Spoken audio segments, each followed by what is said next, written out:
Hey everyone, hope you're doing great. Welcome back to my channel. In today's video, we'll dive into what if Deku ascended into a dimension of light? Smash that subscribe button, and be sure to peek at the description below. Let's begin. The world had been reduced to a symphony of destruction. The air, thick with the metallic tang of blood and the acrid bite of ozone, was a suffocating shroud over the ruins of Jaka City. What was once a metropolis was now a jagged, skeletal landscape of broken concrete and twisted steel, a sprawling tombstone for the hero age. The sky, a bruised canvas of purple and angry orange, what a fine ash that coated everything in a uniform layer of gray, a funereal dust for a dying world. At the heart of this desolation, two figures stood as the epicenter of all ruin. Tamura Shigaraki was no longer a man. He was an ideal of destruction made flesh, a perfected synthesis of his own decay and the godlike power of All for One. His body, once frail, was now a horrifying masterpiece of bioengineered might. Gnarled, bone-white armor plating grew directly from his skin, shifting and reforming with liquid speed. Veins pulsed with a sickly violet light, visible beneath a hide as tough as diamond. He moved with a speed that defied physics, each step a small earthquake, each gesture a threat of total annihilation. He wasn't just a collection of quirks anymore. He was a singular, cohesive force of nature, a hurricane of hatred given form. And facing him, the last bastion of hope, was Izuku Midoriya. He was a ruin in his own right. His hero costume, the gamma suit that had been a symbol of his growth, was shredded to mere scraps of green fabric and blackened armor. His right arm hung at a grotesque angle, the bones a shattered mosaic beneath the skin. His left leg was a mangle of blood and exposed muscle, held together only by the desperate, clinging tendrils of black whip that he'd wrapped around it like a grisly tourniquet. Blood streamed from a gash on his forehead, matting his green hair into a dark, crimson mess. Every breath was a ragged gasp that felt like inhaling broken glass. His body was a chorus of agony. The vestiges of One for All screamed within him, not with words, but with a tidal wave of shared pain, exhaustion, and desperate urgency. He could feel the accumulated damage of 9 generations wearing on his very soul. He was the only one left standing. A glance over his shoulder painted a grim tableau. Endeavor, the number 1 hero, lay half-buried under a collapsed overpass, his signature flames reduced to a pathetic, sputtering flicker. Hawks was grounded, one of his majestic crimson wings torn from his back, the other a charred, useless appendage. Mirko, indomitable and fierce to the last, was unconscious, her remaining limbs twisted and broken. Shoto Todoroki had saved himself by encasing his own body in a protective tomb of ice. But cracks were forming, and he wasn't moving. And Bakugo.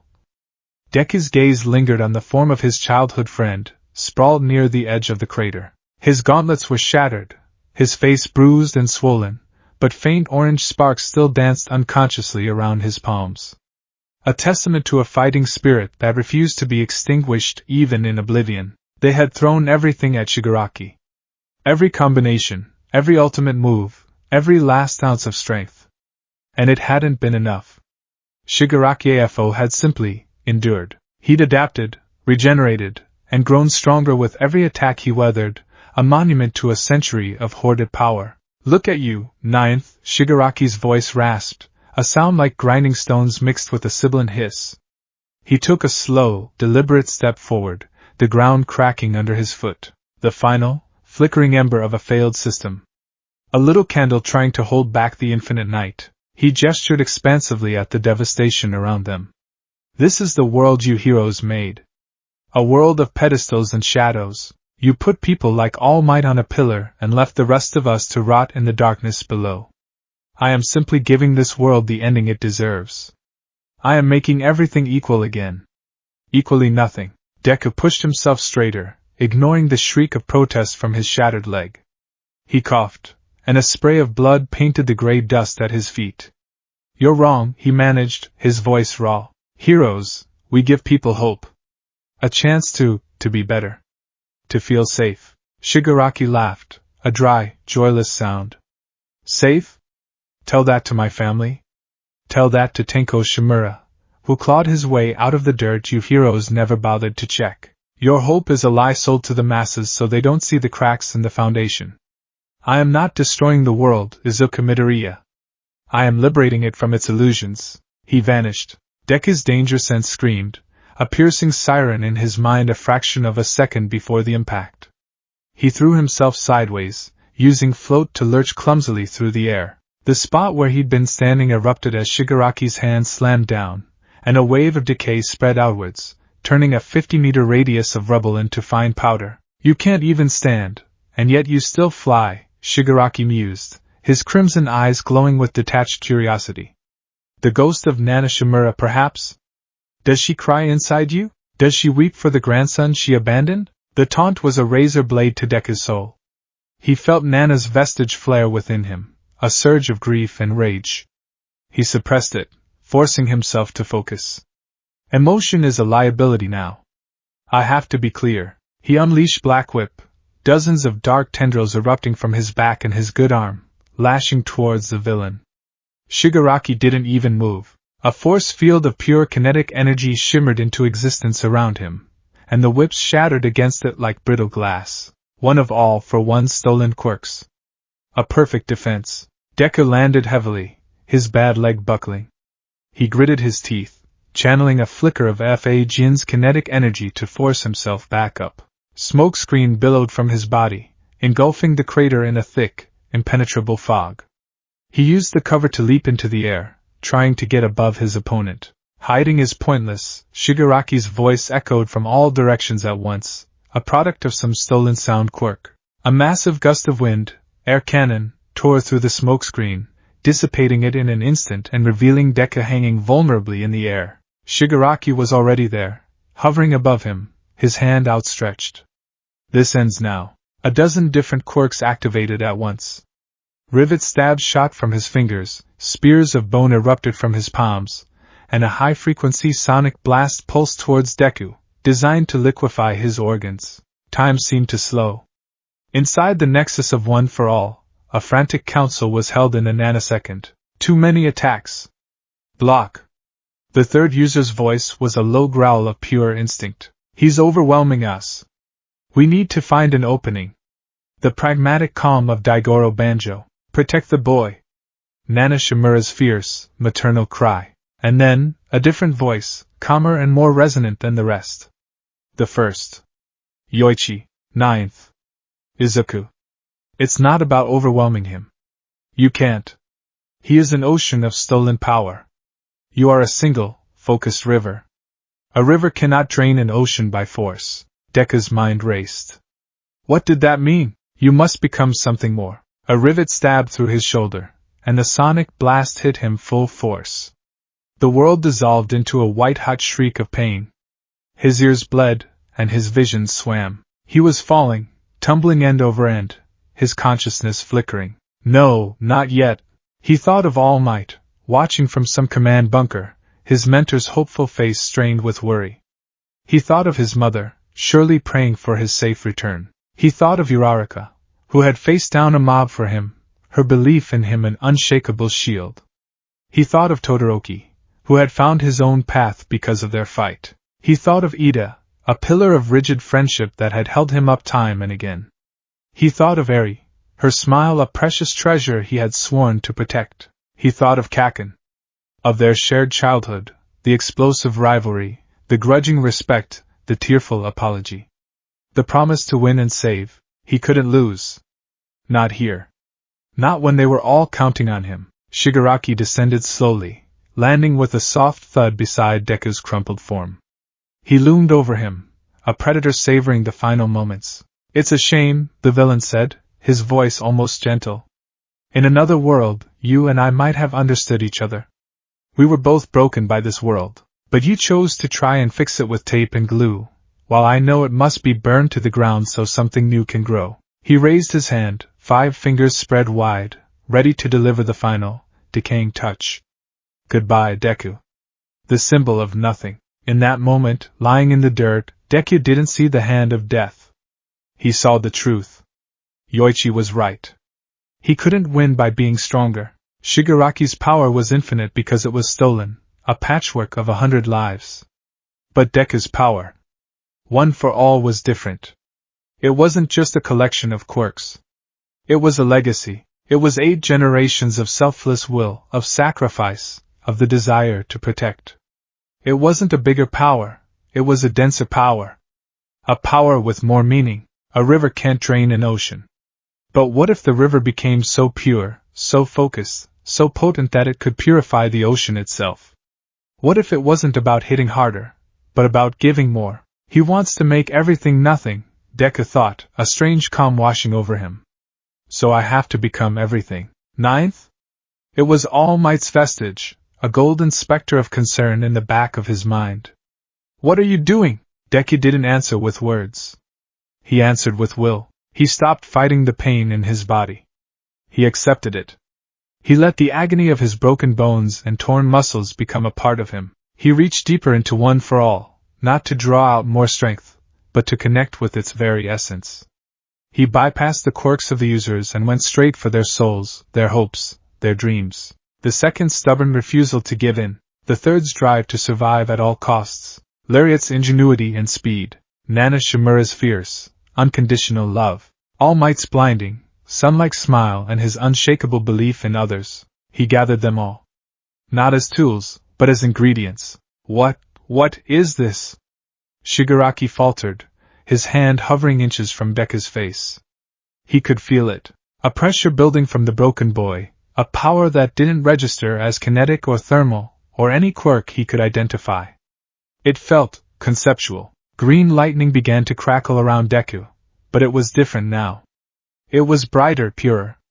It didn't arc wildly, it clung to his skin like a second, luminous layer. The blood on his face and body began to glow, not evaporating, but transmuting into particles of emerald light. He pushed himself to his knees.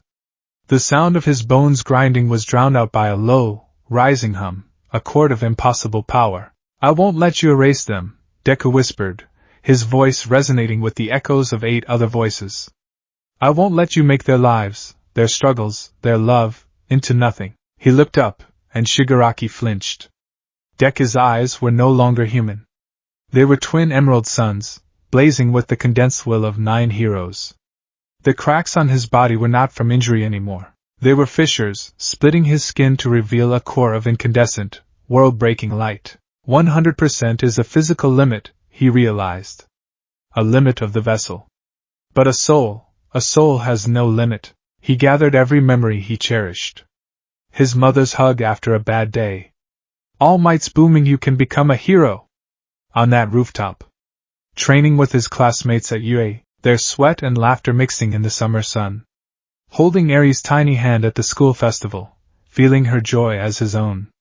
Bakugo's fist bump after the war against the Paranormal Liberation Front. He poured all of it, every drop of his love, his hope, his grief, his determination, into the core of One for All. He was no longer just using the power.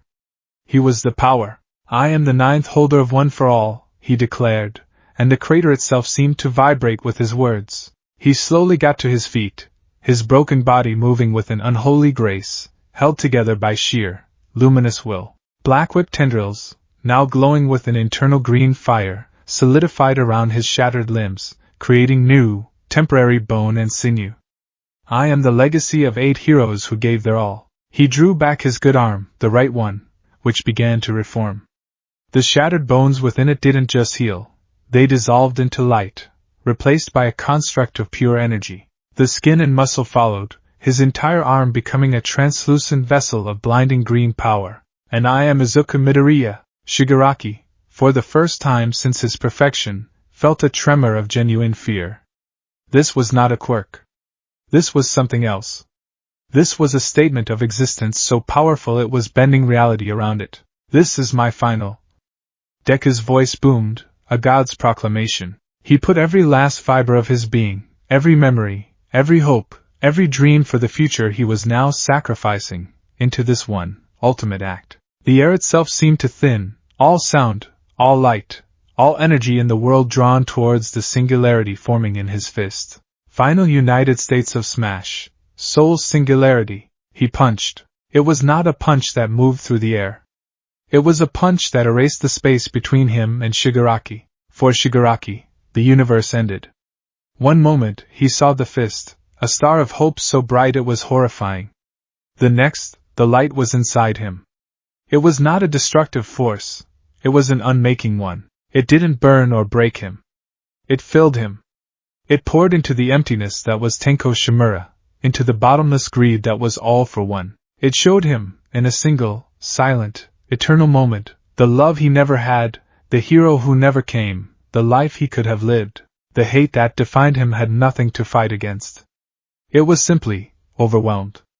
Replaced. His complex structure of stolen quirks, the intricate web holding his monstrous form together, lost its anchor of despair. His body, from the inside out, began to flake away, not as ash from decay, but as motes of dust returning to the earth, cleansed and inert. His last expression was not one of pain or anger, but of a quiet, profound surprise. From the outside, the effect was apocalyptic. There was no sound.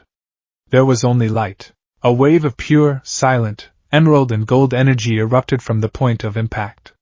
It was not a concussive blast. It did not carry force or heat. It was a wave of being. It washed over the battlefield, and as it passed, the angry fires died down. The toxic air was scrubbed clean, leaving only the scent of rain. The very ground seemed to sigh in relief. The wave of light didn't level the remaining buildings. It simply passed through them, leaving everything it touched resonating with a faint, peaceful hum. And then, as quickly as it had appeared, it was gone. The silence that followed was absolute. Uraraka Ochako's head was ringing. She pushed herself up from the rubble, her body a tapestry of aches and bruises. The world was blurry. The last thing she remembered was Shigaraki swatting her out of the sky like a fly. She blinked, her vision clearing. The battlefield was still. Silent. The oppressive, terrifying presence of the villain was gone. Her eyes scanned the crater, searching, desperate. She saw Todoroki's ice prison, Endeavor's prone form. Bakugo, beginning to stir. But where Shigaraki had been, there was now only a pile of fine, gray dust, slowly scattering in the gentle breeze. And where Deku had been, there was nothing, not a body. Not a scrap of his costume. Not a single drop of blood. Just empty space. The reality crashed into her with the force of a physical blow. The silence stretched, and her mind refused to accept what her eyes were seeing. He couldn't be gone. He was Deku. He always found a way. Deku? She whispered, her voice trembling. DKU. Her shout was swallowed by the immense, quiet emptiness of the battlefield. The hope that had filled her heart moments before curdled into a cold, sharp dread. It stabbed into her chest, stealing her breath. And then the denial broke, and a sound tore itself from her throat, a raw, agonized scream that echoed across the ruins, a sound of a universe losing its center. Todoroki Shoto shattered his ice prison from within, stumbling out into the changed world. His analytical mind processed the scene with cold, brutal efficiency. Shigaraki's energy signature, gone. Hostile quirks, neutralized. Threat eliminated. Izuku Midoriya, absent. He looked at the spot where his friend had made his final stand. There was a faint, almost imperceptible shimmer in the air, like heat haze on a summer day, the only lingering evidence of an impossible event. He reached out a hand, his fingers brushing through the space where Deku had been. He felt nothing. Logically, disintegration was a possible outcome of such a massive energy release. But this felt different. It wasn't destruction. It was a departure. The thought was illogical, and yet it persisted. He looked over at Uraraka's collapsed, sobbing form, then at Bakugo, who was now on his feet, his body shaking. Todoroki felt a coldness creep into his heart that had nothing to do with his own quirk. He had just started to understand the warmth of friendship, and now its brightest sun had been extinguished. Katsuki Bakugo pushed himself to his feet, his head pounding. The last thing he saw before blacking out was Deku, broken but defiant, preparing to face the monster alone. Now, the monster was dust. And Deku, gone. No, Bakugo snarled, the word a feral growl. He stomped to the edge of the crater, his crimson eyes scanning every inch of the ground. No, you damn nerd! You don't get to do that. You don't get to win and just disappear. His voice was laced with its usual fury, but underneath it was a new, terrifying tremor of panic. He could feel it in the air. The crackling, hopeful energy that always surrounded Deku, the very essence of one for all that Bakugo had become so attuned to over the years, it was gone. Not faded. Not distant. Utterly, completely absent from the world. He remembered Deku's words from their second big fight. I want to save and win. He'd won. But he hadn't saved himself. Bakugo's hands clenched, tiny explosions popping against his palms like angry heartbeats. Guilt, sharp and poisonous, coiled in his stomach. He should have been standing there with him. He should have been strong enough. He should have. DKU.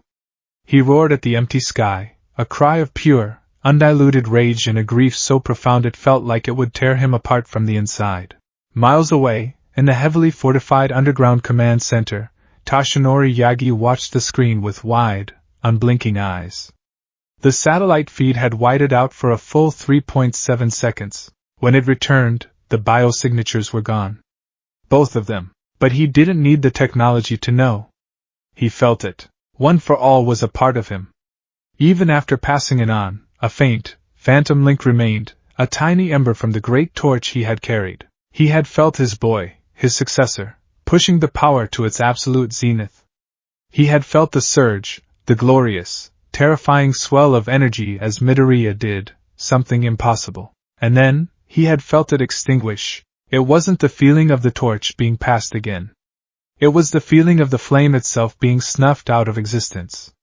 The ember inside him went cold, leaving a void that was both spiritual and physical. A gaping hole opened in his chest, and all the air rushed out of his withered lungs. He collapsed against the console, a choked, wheezing sound escaping his lips.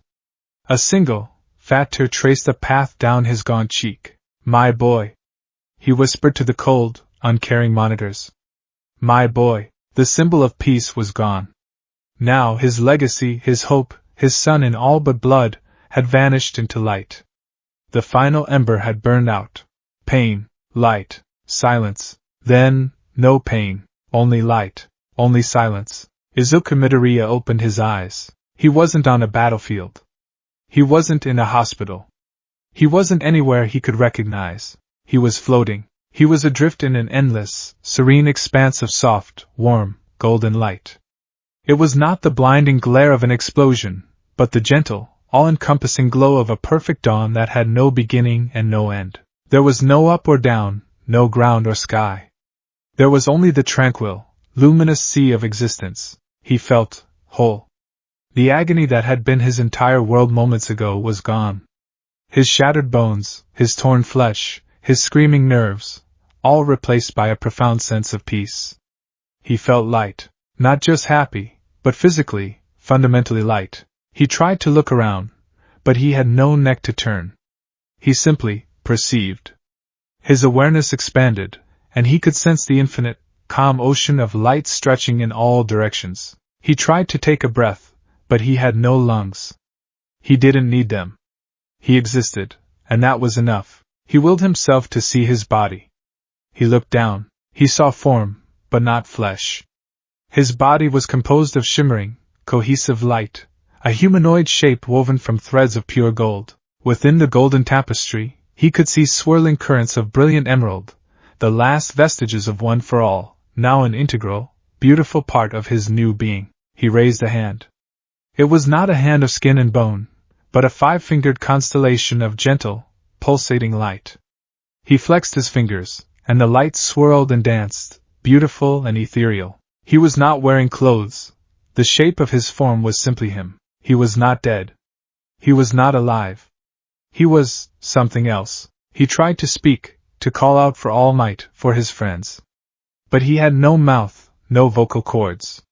He tried to project the thought, to scream it into the silent void. Where am I? The question rippled out from him, not as sound, but as a flicker in his own light, a tiny, questioning pulse in the calm, silent sea of the Empyrean. He was alone, unmoored from everything he had ever known, a hero remade into a concept, floating in the dawn of a new, impossible reality. Silence. It was the first thing Izuku's new consciousness truly registered. Not the absence of sound, but an active, profound, and absolute silence that had a weight and texture all its own. It was a silence so complete that it felt louder than the cataclysmic battle he had just left behind. On the battlefield, every moment had been a cacophony of explosions, screams, and the thundering of his own heart. Here, there was nothing. No wind, no echoes, no pulse. Just the velvet blanket of perfect quiet. Then came the light. It was everywhere, a gentle, ambient gold that felt like sinking into a warm bath. It held none of the angry, harsh glare of an explosion, but the serene, life-giving radiance of the sun's first rays on a perfect spring morning. He was floating within it, weightless and unburdened. The pain was gone. The thought was so staggering it was almost a physical shock. The shattered bones, the torn ligaments, the searing agony of a body pushed beyond every conceivable limit, all of it had been erased. He felt clean, whole, peaceful. It was this very peace that terrified him. Kaken. Uraraka-san. Todoroki-kun. All Might. The names flashed through his mind, not as thoughts, but as desperate, silent cries. Were they okay? Did he win? The last thing he remembered was the punch, a final, ultimate commitment of everything he was, a torrent of will and power aimed at the heart of despair. He remembered the blinding green and gold, the feeling of his own physical form coming undone, dissolving like sugar in water. He had given everything. Had it been enough? He had to get back. He had to know. He tried to move, to swim through this ocean of light, but the instinct was wrong. There was no water to push against, no air to cleave through. Panic, a familiar, frantic energy, began to bubble up inside him. It felt alien in this tranquil space. He thrashed, not with limbs but with will. He pictured himself lunging forward, desperate to find an edge, a wall, an exit to this beautiful, suffocating prison. In response, his form, the shimmering, emerald-flecked constellation of light that was now his body, shot through the golden sea at an impossible speed. The endless expanse streaked past him, yet nothing changed. The light was the same here as it was there. He was moving yet getting nowhere. It was like running on a cosmic treadmill. Stop! He commanded himself, and his motion ceased instantly. He hung suspended once more, his own internal chaos causing faint, turbulent eddies in the serene light around him. He was a drop of agitated ink in a vast, still glass of water. He focused, drawing on a lifetime of analytical practice. Okay. Think. Don't panic. Analyze the situation. Where am I? What am I? He examined his form again. It was humanoid, but abstract. He had a head, a torso, 2 arms, 2 legs, all rendered in threads of cohesive light. The base color was a brilliant, pure gold, seemingly drawn from the dimension itself, but woven throughout it were vibrant, chaotic rivers of emerald green. It was the color of his lightning, the color of his soul. It was the color of one for all, one for all. The thought was an anchor in this sea of uncertainty. It was still with him. He could feel it. He reached for it, not with a physical hand, but with his core being. He tried to summon the familiar surge of power, the crackling energy that had been his constant companion. He tried to channel it into his arm, to feel the coiled strength of a Detroit smash. The result was startling. His arm of light pulsed, and a flare of incandescent emerald energy erupted from his palm. It wasn't a shockwave. It wasn't a gust of wind. It was a silent, violent burst of pure emotion.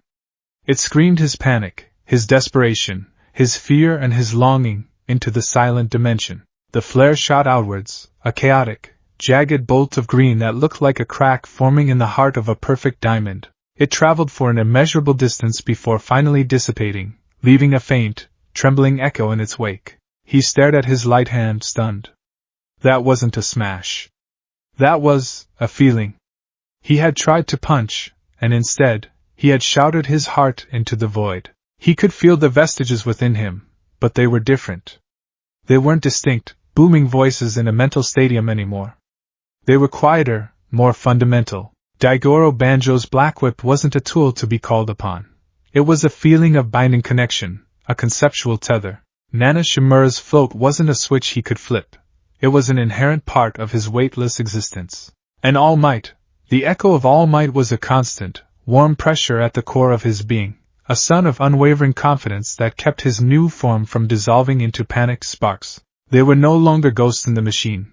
They were the very architecture of his soul. The emerald flare, his unintentional scream, had not gone unnoticed. Something in the golden expanse shifted.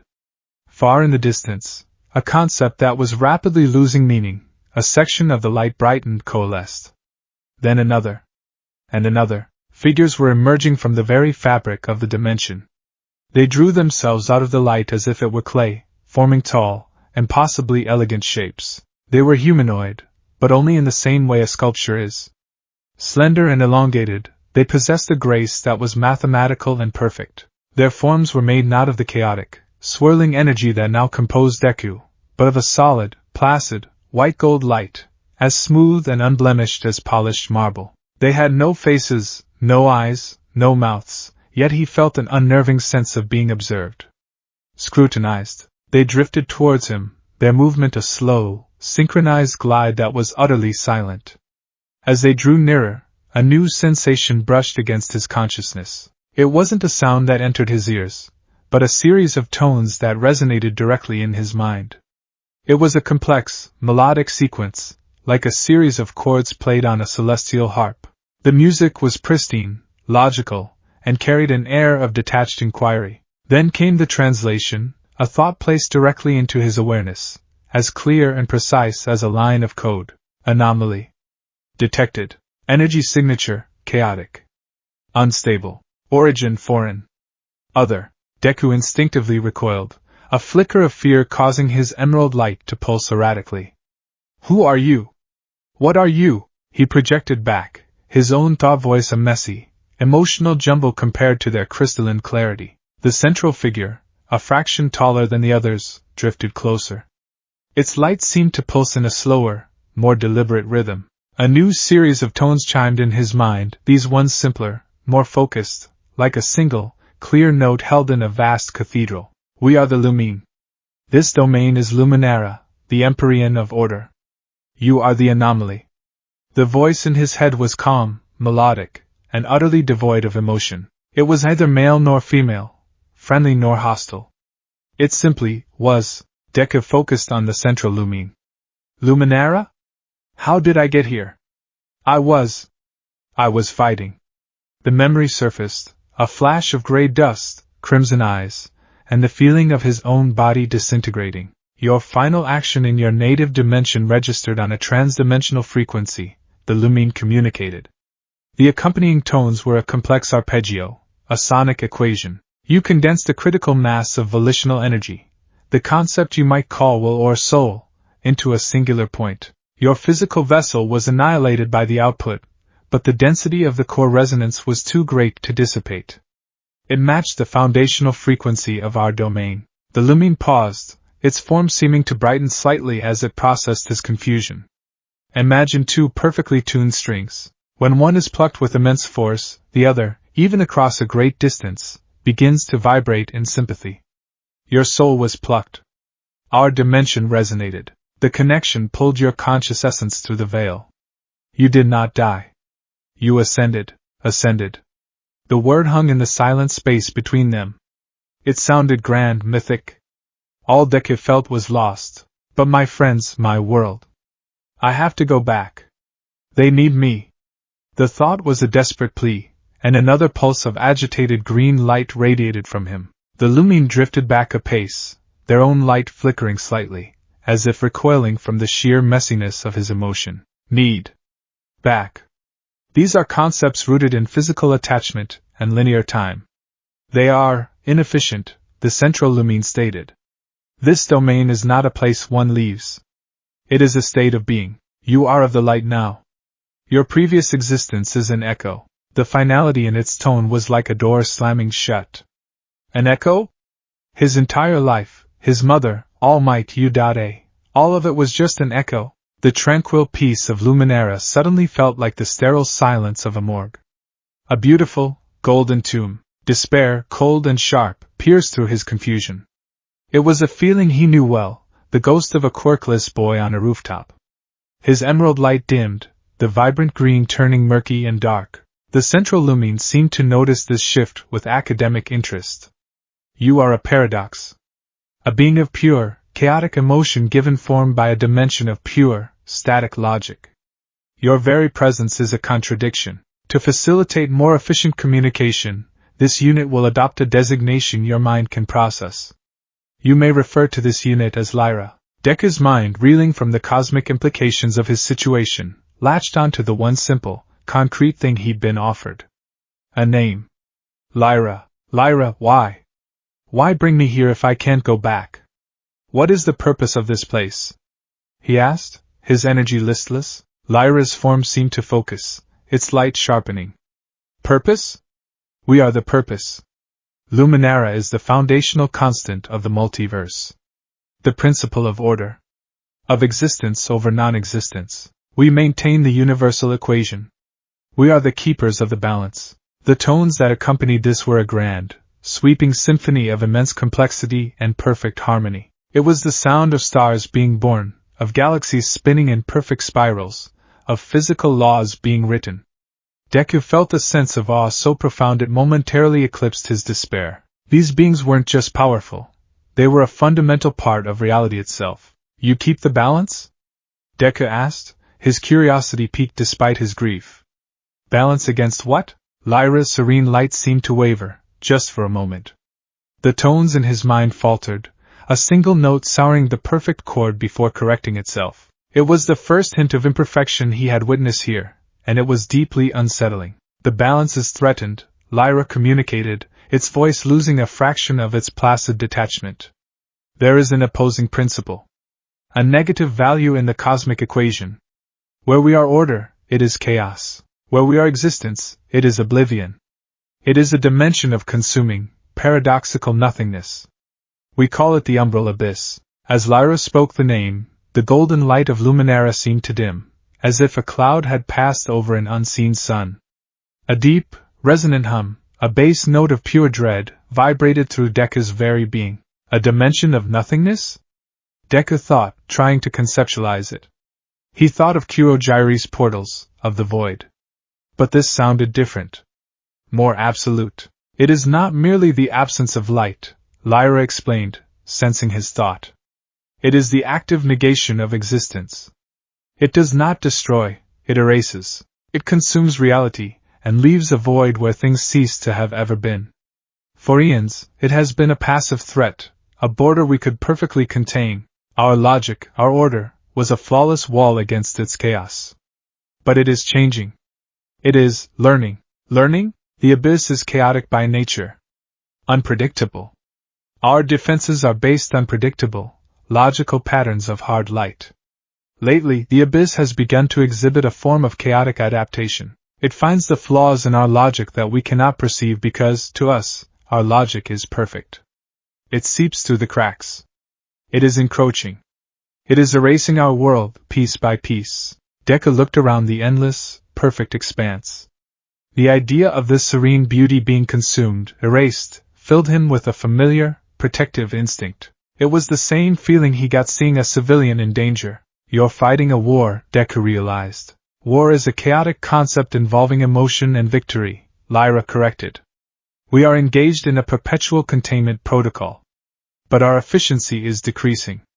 The rate of erasure is accelerating. We calculate that in 97.4 stellar cycles, Luminara will cease to exist. The statement was delivered with the same placid calm as a weather report, but Deku could feel the underlying dissonance.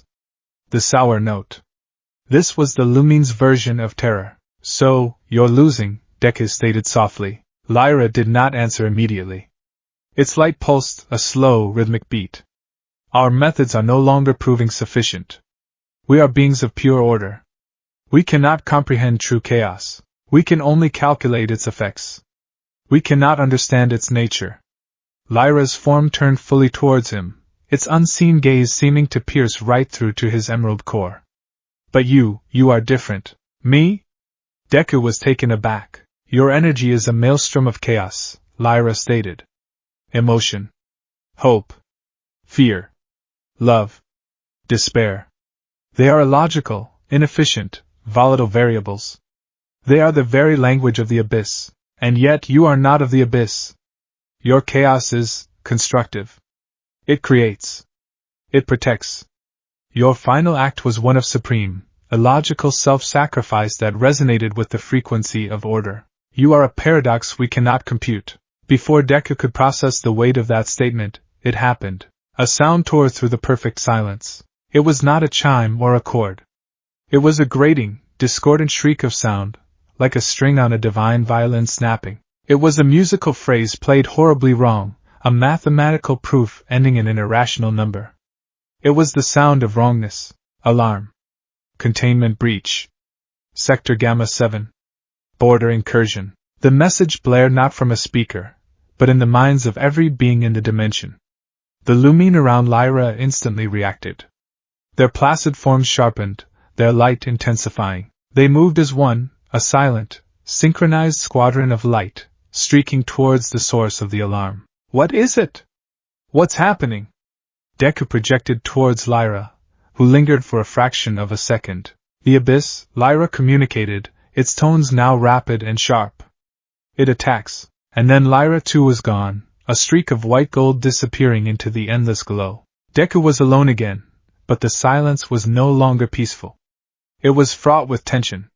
He turned his perception in the direction the lumine had gone. He could feel it, even from this immense distance. A subtle corruption in the perfect harmony of the dimension. A cold spot in the universal warmth. He had to see. He had to help. Driven by an instinct that transcended any logical thought, he willed himself forward. His form blazed with emerald light as he shot through the Empyrean, faster than he ever could have moved in his physical body. He was a hero, and there was trouble. That was the only equation he needed. He arrived at what could only be described as the edge of the world. It was a scene of breathtaking, terrifying beauty. Before him was a vast, shimmering wall of crystalline light, hundreds of miles high, stretching to infinity on either side. It was the border of Luminera. The lumine were there, dozens of them, arranged in a perfect geometric grid. They held their light forms rigid, projecting their collective energy to reinforce a section of the wall that was flickering violently. And on the other side of that wall was the enemy, the umbral abyss. Deku had tried to imagine it, but his mind had failed. It wasn't blackness. Black is the absence of light. This was the absence of everything. It was a churning, roiling vortex of absolute non-existence, a patch of reality that had been aggressively unmade. It was a hole in the universe, and it was hungry. As he watched, a tendril of this featureless void lashed out. It didn't crack the wall of light. It seeped into it. For a moment, a section of the lumine's perfect, logical defense became fuzzy. The clean lines of the hard light wavered, corrupted by the sheer chaos of the void. And then, with a silent, sickening lurch, that section of the wall vanished. It didn't shatter, it was simply erased from existence. A hole, no more than 20 feet wide, had been opened. Through it, the umbral abyss poured. It wasn't an explosion, it was a silent, cancerous growth. The golden floor of Luminera began to flicker where the abyss touched it. The light seemed to struggle for a moment, then it was consumed, replaced by the same featureless, consuming black. The patch of nothingness began to spread, eating the world. The lumine reacted with calculated speed. Two of them instantly moved to plug the gap, their own bodies becoming part of the wall. But the process was slow, and the abyss was already inside, expanding. Deku watched, horrified. He saw the spreading void not as a tactical problem, but as a wound. He saw Luminera not as a concept, but as a living thing that was being hurt. The protector in him, the hero who threw himself in front of a crying child without a thought, surged to the forefront. The lumine were trying to outthink the abyss. They were trying to build a better, stronger wall. They were responding to chaos with more order. And Deku, the boy whose plans often boiled down to punch it, the boy who acted on raw emotion and instinct, suddenly saw it with perfect clarity. You can't build a wall to hold back nothing. There's nothing to hold. He didn't know what he was going to do. He didn't have a plan. But as the patch of non-existence grew, threatening to consume one of the lumine who was trying to seal the breach, Izuku Midoriya did the only thing he knew how. He acted. His emerald-laced form blazed. He shot forward, a comet of chaotic, hopeful green light, straight towards the heart of the incursion. straight towards the encroaching, silent doom of the umbral abyss. The hero of the physical world was about to face the enemy of existence itself. The Lumine operated with the flawless precision of a divine machine. Their response to the breach was immediate, logical, and perfectly synchronized. As the tendril of the umbral abyss seeped through their crystalline defenses, their collective consciousness, a network of pure logic, ran 1,000,000 simulations in a nanosecond and came to the most efficient conclusion. Protocol 7 Delta, sacrificial containment. 2 Lumine detached from the main defensive line. Their forms, usually a placid white gold, intensified to a blinding platinum. They moved to flank the spreading pool of nothingness, preparing to project a localized, high-density light field to cauterize the wound in reality. It was a strategy of calculated loss, sacrificing a small, contained area of their dimension to prevent the cancer from spreading. It was clean, efficient, and utterly devoid of hope. They would excise the infected tissue, even if it meant cutting into their own living world. It was this cold, mathematical acceptance of loss that Izuku Midoriya could not, and would not, understand.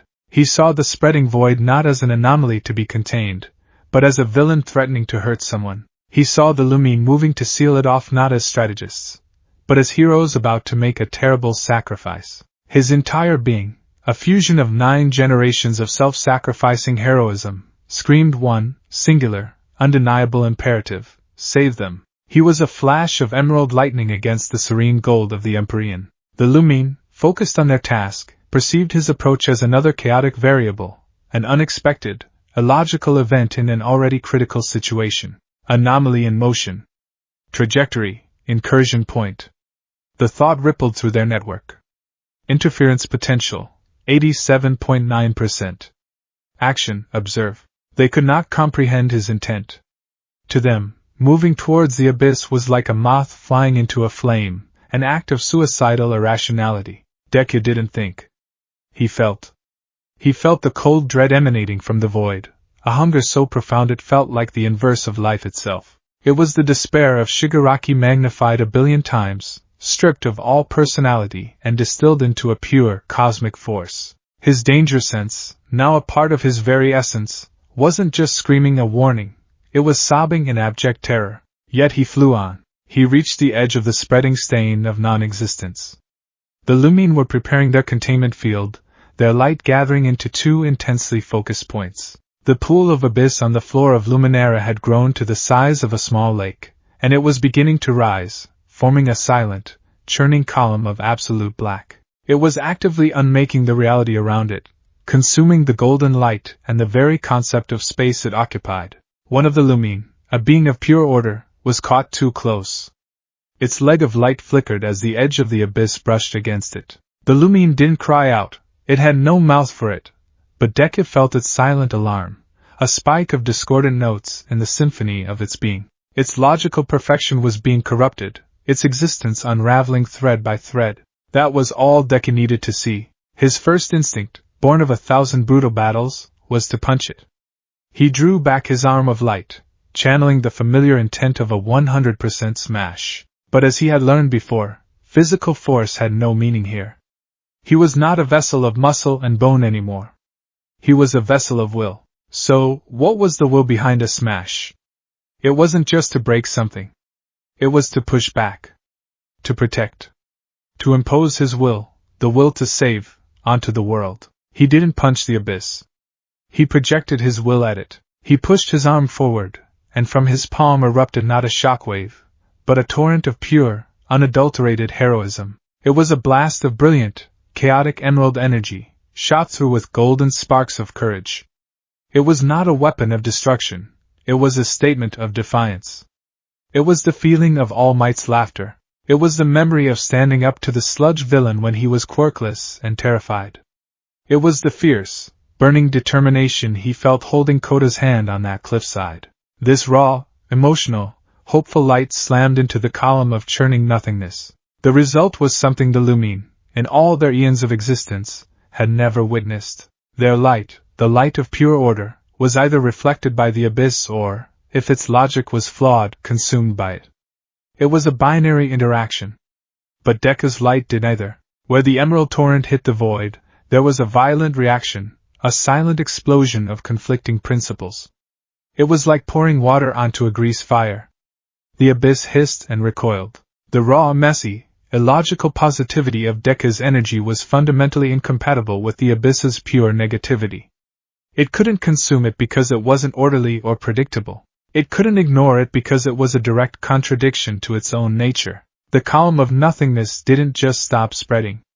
It was pushed back. Impossible, Lyra's thought echoed in Deku's mind, tinged with the closest thing to astonishment he had yet felt from the Lumine. She and the others had ceased their own protocol, their light forms frozen in place as they observed the paradoxical event. The chaotic variable is repelling the chaotic absolute. It is a logical fallacy. Deku didn't hear her. He was locked in a battle of pure will. He poured more of himself into the beam. He wasn't just pushing anymore. He was trying to reach into the void, to understand it. What he felt was emptiness. A hollow, aching loneliness that made Tenko Shimura's pain feel like a fleeting sadness. The abyss wasn't evil. It was just empty. It consumed because that was all it knew how to do, trying to make the universe as hollow as itself. You can't save someone by punching them. The memory of his battle with Lady Nagant surfaced, a sudden, blinding flash of insight. He had tried to break her down, but he had only reached her when he offered understanding. His approach shifted. He softened the torrent of emerald light, the fierce projection of defiance mellowing into a radiant, gentle wave. He stopped trying to force the abyss back. Instead, he began to project different feelings. He thought of the warmth of his mother's cooking, the simple, unconditional love of a family home. A wave of soft, gentle green light, warm and comforting, washed over the edge of the void. He thought of the pride he felt seeing his classmates grow stronger, the camaraderie of their shared struggle. A pulse of bright, friendly jade light, laced with the gold of shared laughter, flowed into the darkness. He thought of Aries' smile, the first true, happy smile she had ever known, a symbol of a future reclaimed from despair. This was his most powerful weapon. He projected that memory, that feeling, that pure, unblemished joy. A beam of light, so bright and pure it was almost white, but with a heart of softest emerald, touched the churning void. The abyss recoiled as if it had been struck by lightning. The chaotic churning slowed. For a split second, at the very edge where Deku's light touched the nothingness, the absolute black seemed to hesitate. A tiny, almost imperceptible patch of the void shimmered, its color shifting from absolute black to a deep, starless violet before being consumed again by the greater darkness. It was a minute change, lasting less than a heartbeat, but it was the most significant event in Luminara's history. He hadn't just blocked the abyss. He hadn't just pushed it back. For one impossible moment, he had calmed it. He had shown the nothingness something, and it had paused to look. Sensing its hesitation, Deku pressed his advantage. He didn't increase the power. He increased the breadth of his emotion. He let his very essence flow outwards, a tide of everything that made him a hero. It was the stubbornness of Bakugo, the quiet strength of Todoroki, the fierce loyalty of Ida, the boundless compassion of Uraraka. It was all the lives he had touched, all the hands he had held. His light, a swirling, chaotic, beautiful storm of every shade of green, from pale mint to deep forest, washed over the entire incursion. The pool of abyss on the floor of Luminara began to shrink. It didn't flee. It simply receded, flowing back through the hole in the wall like a tide going out. The ground it had erased slowly reappeared, the golden light of the Empyrean knitting itself back together, leaving no scar, no trace of the corruption. Within seconds, all that was left was the open breach in the dimensional wall. Deku, focusing all his energy, projected a final, solid beam of pure determination, the concentrated essence of all might's I am here, and plugged the hole. His light solidified, meshing perfectly with the Lumine's wall, but it was different. Theirs was a cold, perfect crystal. His was a warm, vibrant, living emerald, pulsing with a faint, rhythmic beat. The breach was sealed. The incursion was over. Silence returned to the Empyrean, but it was a different silence now. It was filled with the lingering echo of his impossible act. Deku's form flickered, the intense output of emotional energy having left him feeling drained, a concept he didn't even know was possible in this new state. He drifted back from the wall, his light dimming slightly as he tried to regain his equilibrium. The Lumine turned as one, their collective, faceless gaze fixed upon him. The air was thick with their silent, shared processing. They were beings of pure logic, and he had just presented them with an event that broke every law of their reality. He was an error in the cosmic code that had somehow fixed a fatal bug. Lyra glided towards him, her form separating from the others. Her light, usually a steady, uniform white gold, was now tinged with faint, shimmering motes of blue and silver, like moonlight on water. It was a sign of internal resonance, a subtle shift in her perfect state. It was the Lumine equivalent of a furrowed brow. The protocol was containment. The predicted outcome was a 0.01% loss of dimensional integrity, Lyra communicated, her tones slow and measured, as if she were learning a new language. You acted illogically. You engaged the threat directly. The result was a 0% loss of dimensional integrity and a temporary pacification of the opposing principle. Your methods are incomprehensible. I just did what I had to do, Deku projected back, the thought simple and honest. It was hurting your world. It was hurting your friend. He glanced at the Lumine whose leg had been touched by the void. Its form was whole again, but its light still flickered with a faint instability. Lyra followed his gaze, a concept that was still new to her. Friendship is an emotional bond, an inefficient allocation of prioritized resources. Then she paused, her light shimmering again. And yet, your inefficient motivation produced a superior outcome. The other Lumine remained silent, observing, their perfect order thrown into disarray by his chaotic success. They had existed for eons in a state of static perfection, their methods unchanging because they were, by definition, the most logical. Now, a being born of dirt and blood and chaotic emotion had arrived and, in a single act of reckless empathy, proven their entire defensive doctrine obsolete. It was, for their kind, a revelation as profound and shattering as the discovery of fire or the invention of the wheel. B-plot, MHA world 1 week later. The sky over Muzdalifa was a solemn, steel-gray canvas, threatening a rain it never quite delivered. It was a city in mourning.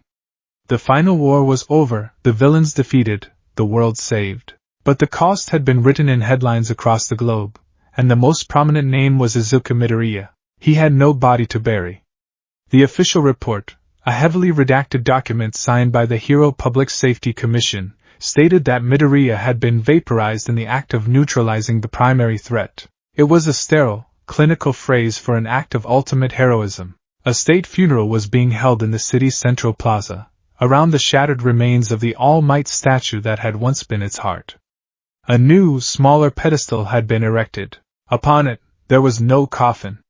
There was only a single, lovingly polished glass case containing a pair of battered red shoes. Class 1A stood together, a sea of black formal wear, their faces pale and drawn. Uraraka stood at the front, her hands clenched so tightly her knuckles were white. Tears streamed silently down her face, but her jaw was set with a new, hard determination. She wasn't just crying for the boy she loved, she was forging his memory into a new core for her own heroism. I'll be a hero who saves everyone, Deku, she vowed silently.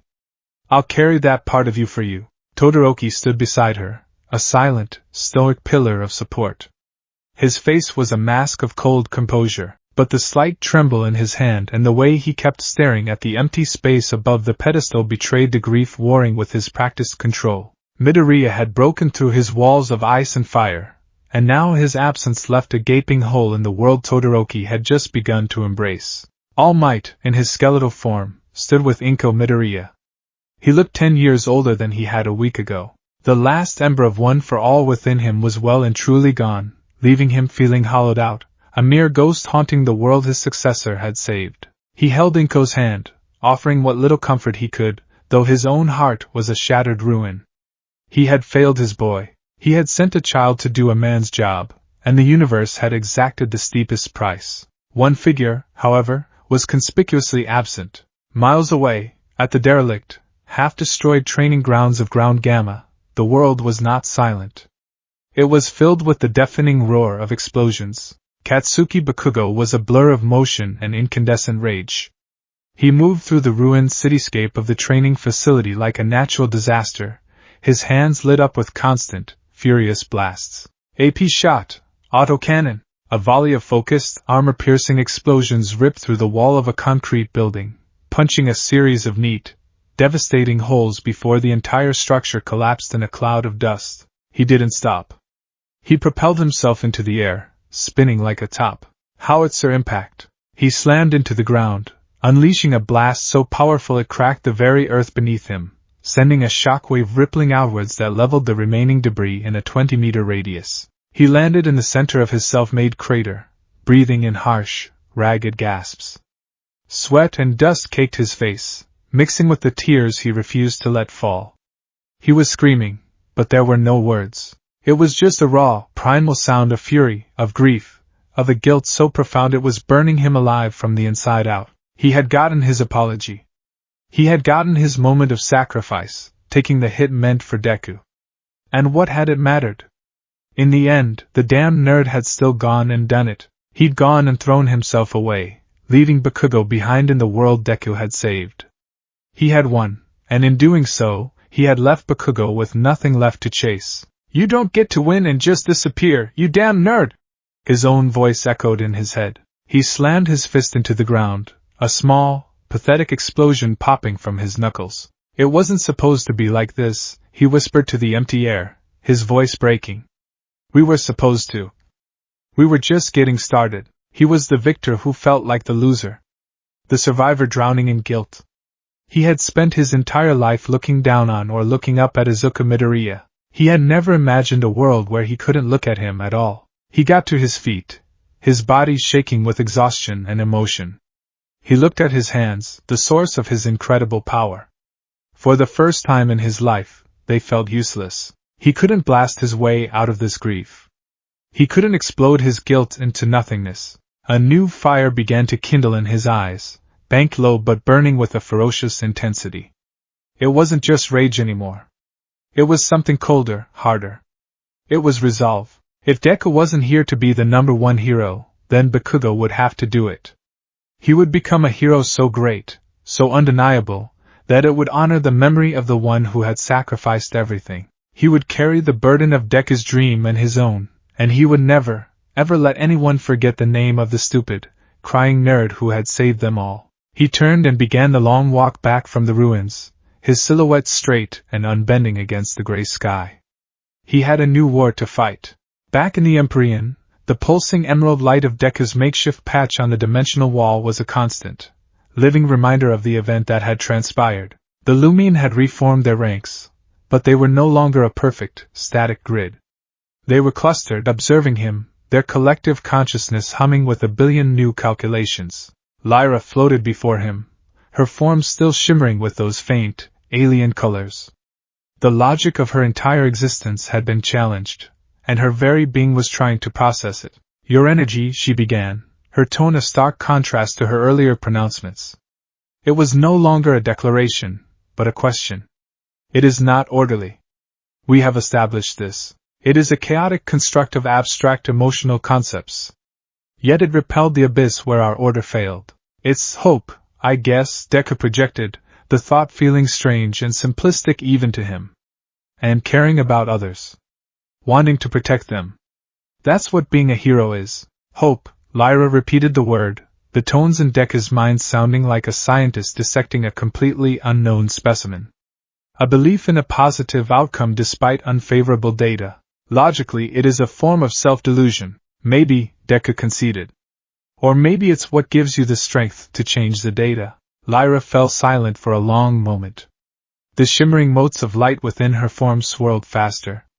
She was not just processing, she was attempting to understand. "Your hope is a force," she finally stated. "A tangible, effective energy in this domain. Our logic is a shield. Your hope is a sword. We have been defending for eons. We never considered it was possible to attack." She drifted closer, her faceless gaze seeming to scan every inch of his being, from the core of All Might's golden warmth to the chaotic, fizzing sparks of his own anxiety. "We are beings of static perfection. We cannot create what we cannot comprehend. But you are here. You are the incomprehensible variable. The anomaly that could be the solution." Her next words sent a ripple through the very fabric of Luminera. The collective consciousness of the Lumine focused on them with an intensity that was almost a physical pressure. Your energy is not orderly, Lyra communicated, her voice a strange and wondrous melody of curiosity and desperation. It is, Hope. She paused, and for the first time, her projection held a clear, undeniable request. Teach us. To teach Hope to a being of pure logic was like trying to describe the color red to someone born without eyes. It was an exercise in futility, a clash of foundational principles. Izuku Midoriya, a high school student whose greatest academic achievements often involved frantic, last-minute cramming with Ida, was now tasked with being a professor of abstract emotional philosophy to a race of ancient, godlike entities. The absurdity of it was not lost on him. Okay, let's start simple. He projected the thought, his light form bobbing with a nervous energy that sent out faint, fizzing emerald sparks into the serene gold of Luminera. He, Lyra, and a select group of a dozen other Lumine had gathered in a vast, empty expanse of the dimension. The chosen Lumine were the ones who had shown the most resonance during his battle with the Abyss.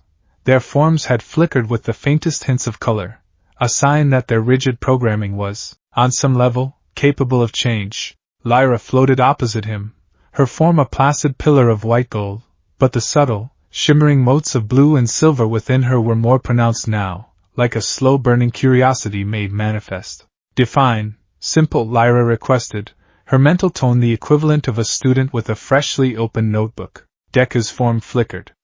Right. No assumptions. Simple means, the basics. The foundation, he tried to explain. Hope isn't just one thing. It's built on other feelings. Let's start with connection. He projected the word, and with it, a feeling. He thought of his mother, the unconditional warmth of her presence, the steadfast support that had been the bedrock of his entire life. He pictured her face, her tears of pride, her worried frowns.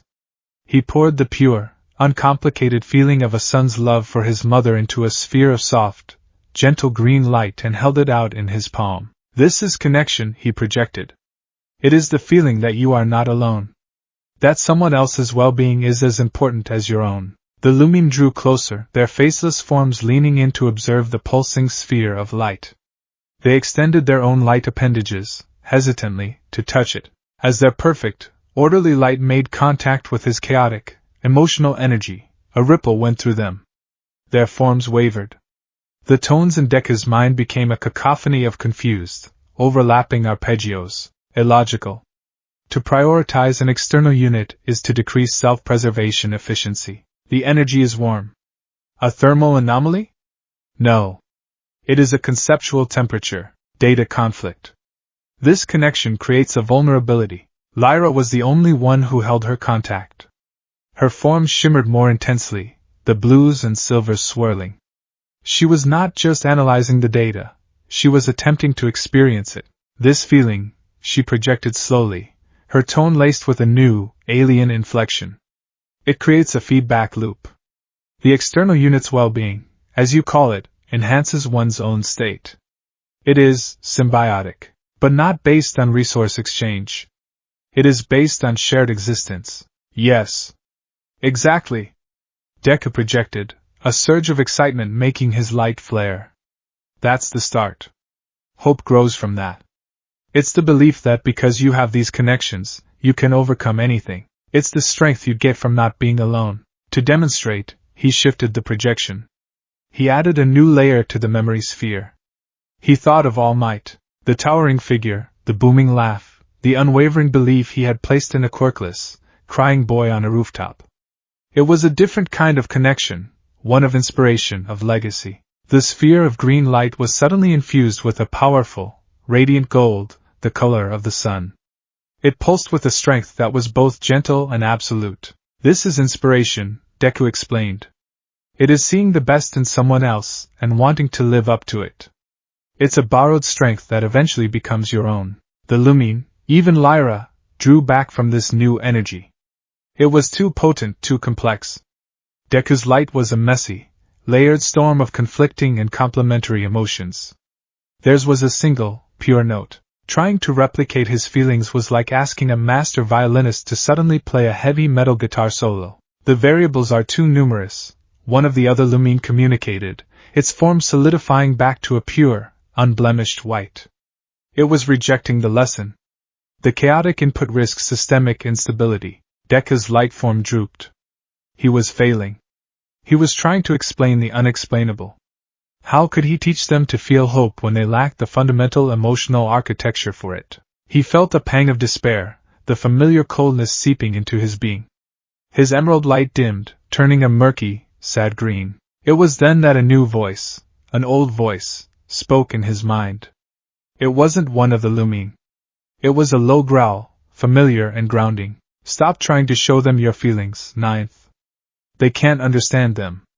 Show them where the feelings come from. It was the third user, his presence a sudden, sharp anchor in Deku's consciousness. The other vestiges began to stir, their light within his own form brightening in response. He's right, came the calm, pragmatic voice of Daigoro Banjo, the fifth. You're giving them the answer without the equation.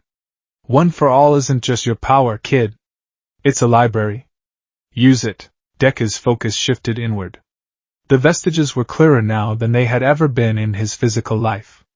Here, in this dimension of pure consciousness, they were not just echoes or ghosts. They were fully formed constructs of will and memory, living ideas woven into the fabric of his soul. He had been so focused on his own feelings, he had forgotten the wellspring of experience he carried within him. Okay, he thought, both to himself and to the vestiges.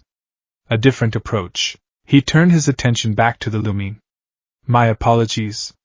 My methods were inefficient. He used their own language, a gesture of understanding. Let me try again. My power, the green light that is part of me, is called one for all. It is not just my energy. It is a legacy. It is the passed down will of 8 others who came before me. He decided to start with the simplest, most direct vestige. He reached inward and called upon the essence of the fourth user, Haikuji Shinomori. The recluse. The man who had held one for all in isolation, studying it, understanding its terrible cost. Deku's form shifted. A part of his emerald light separated, coalescing into a distinct, humanoid shape beside him. It was a translucent, green-tinged figure of a man with long, flowing hair. It was not a physical body, but a memory-given form, a story told in light. This was Haikuji. The Haikuji construct projected a single, powerful feeling, caution. It was not fear, but a deep, profound sense of awareness of danger, a meticulous understanding of risk. The energy was cool, sharp, and intensely focused. This is the fourth, Deku explained, acting as a translator. He lived in hiding, foregoing connection to protect this power. His hope was in survival. In endurance. He hoped that by simply existing, he could pass the power to someone who could one day use it. It was a quiet, patient hope. The lumines seemed to better understand this. It was logical. Risk assessment. Long-term strategy.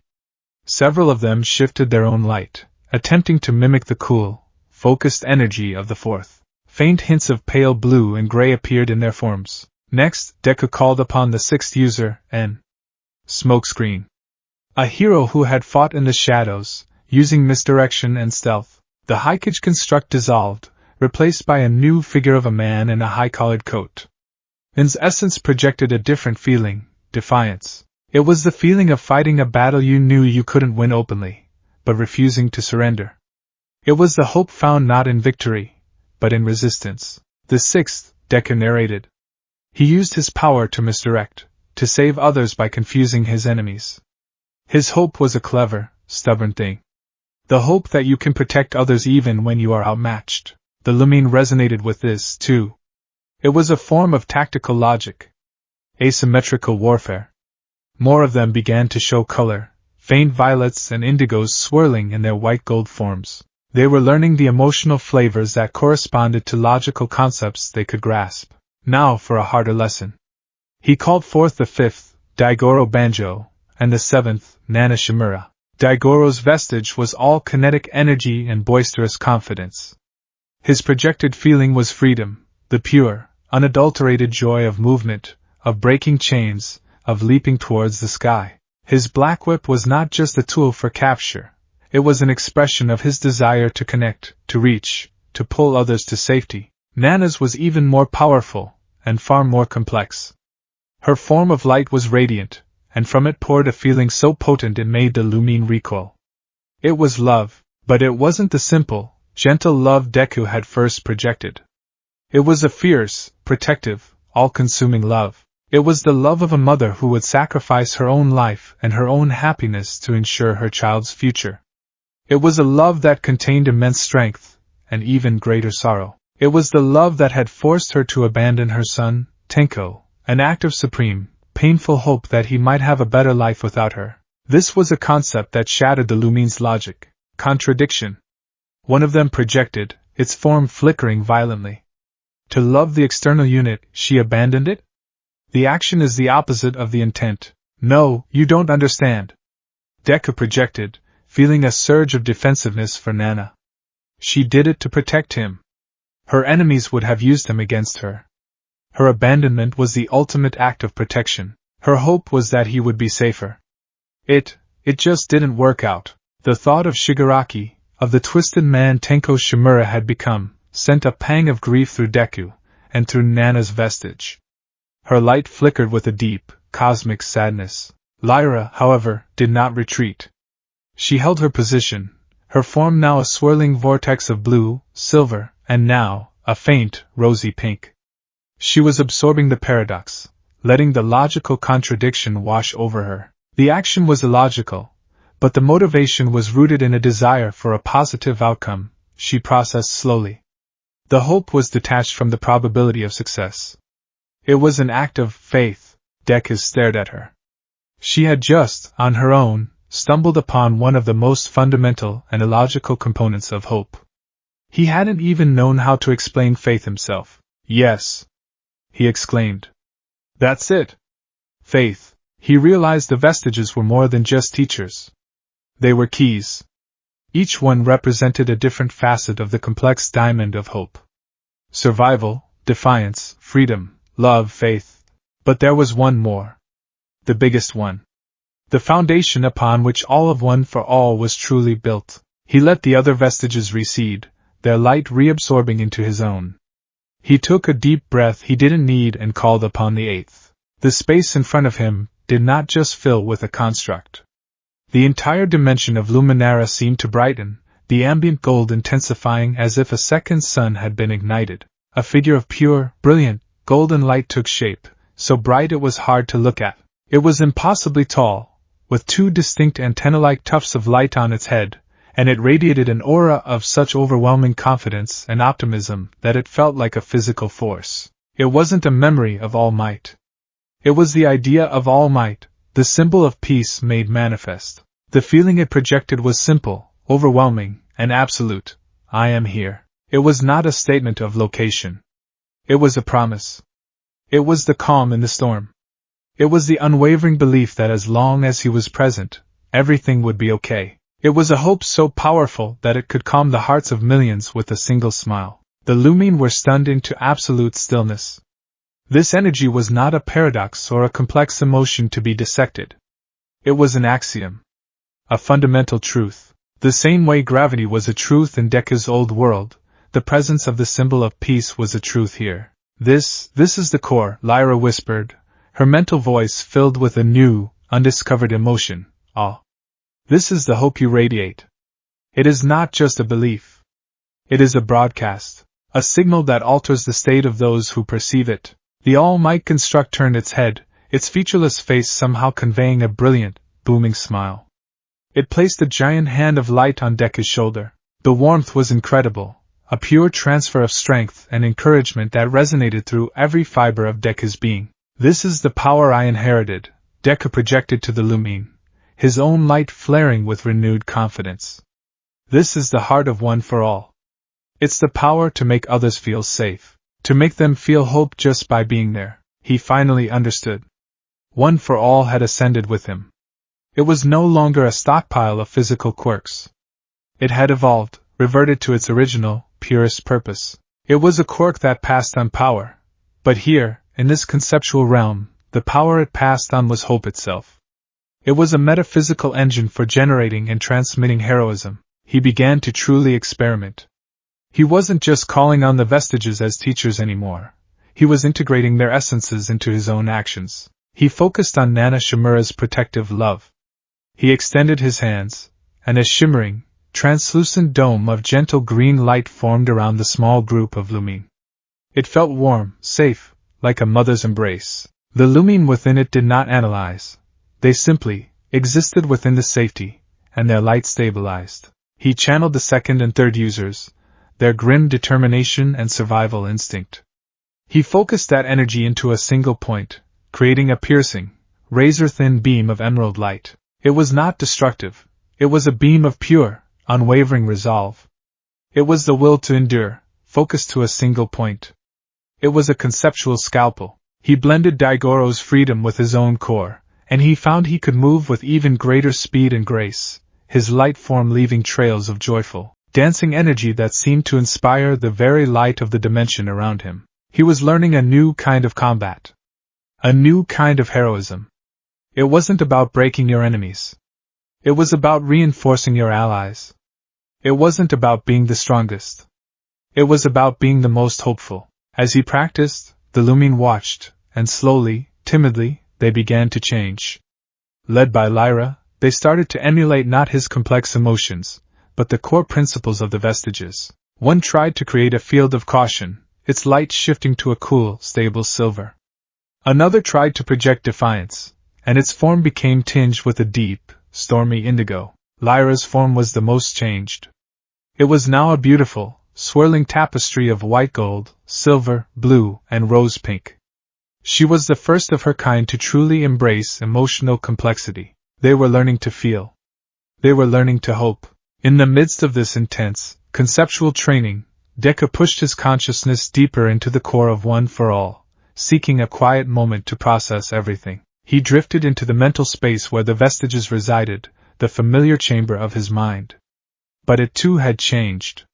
It was no longer a dark, empty room. It was a miniature version of Luminara, a golden, light-filled space where the vestiges moved freely as beings of pure will. He was communing with All Might's vestige, trying to grasp the sheer, immense weight of his mentor's hope, when his focus wavered. His longing for his own world, a constant, low hum beneath his new purpose, suddenly spiked.